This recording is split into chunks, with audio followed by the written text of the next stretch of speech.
बिहार विधानसभा चुनाव की सरगर्मी चरम पर है और इस बार महागठबंधन के भीतर ही मची घमासान ने राजनीति को और भी दिलचस्प बना दिया है।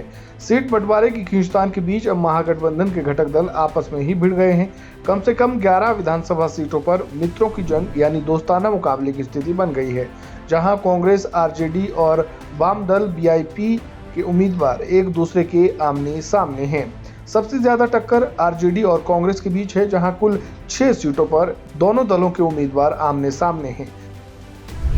इसमें सबसे पहले है वैशाली, जहां अजय कुशवाहा बनाम संजीव कुमार आमने सामने हैं। दूसरी सीट है सिकंदरा, जहां आरजेडी के उदय नारायण चौधरी और कांग्रेस के विनोद चौधरी आमने सामने हैं। इसके बाद कहलगांव सीट, जहां आरजेडी के रजनीश आनंद और कांग्रेस की प्रवीण कुशवाहा आमने सामने हैं। इसके बाद चौथे नंबर पर है सुल्तानगंज, जहां आरजेडी के चंदन सिन्हा और कांग्रेस के लल्लन यादव आमने सामने है। इसके बाद 5वें नंबर पर है नरकटियागंज सीट, जहां आरजेडी के दीपक यादव और कांग्रेस के शाश्वत केदार पांडे आमने सामने हैं। इसके बाद 6ठे नंबर पर है वारसलीगंज सीट, जहां आरजेडी की अनीता देवी और कांग्रेस के मंटन सिंह आमने सामने हैं।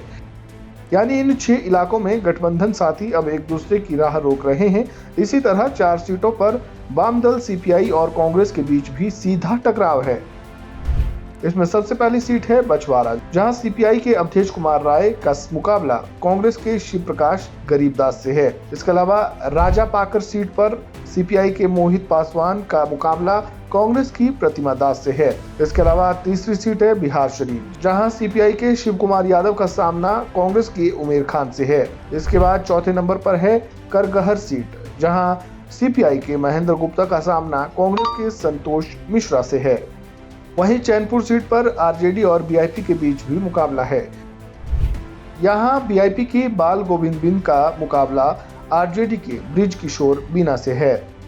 यानी कुल 11 सीटों पर महागठबंधन में दरार साफ दिखाई दे रही है।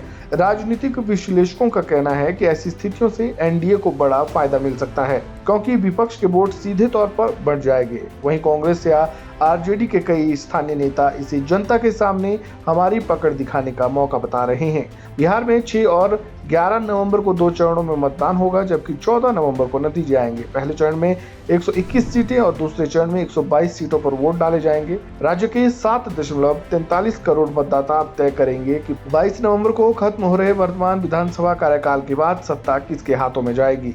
इस बार का चुनाव सिर्फ एनडीए बनाम महागठबंधन नहीं, बल्कि महागठबंधन के अंदर ही कलह ने इस लड़ाई को और दिलचस्प बना दिया है। देखना यह होगा कि ये दोस्ताना जंग महागठबंधन के लिए वरदान साबित होगी या अभिशाप। आपका क्या सोचना है? कमेंट बॉक्स में अपनी राय जरूर दें। इस वीडियो में फिलहाल इतना ही। खबरों से जुड़े ताज़ा अपडेट के लिए बने रहें वन इंडिया हिंदी के साथ। धन्यवाद। Subscribe to One India and never miss an update. Download the One India app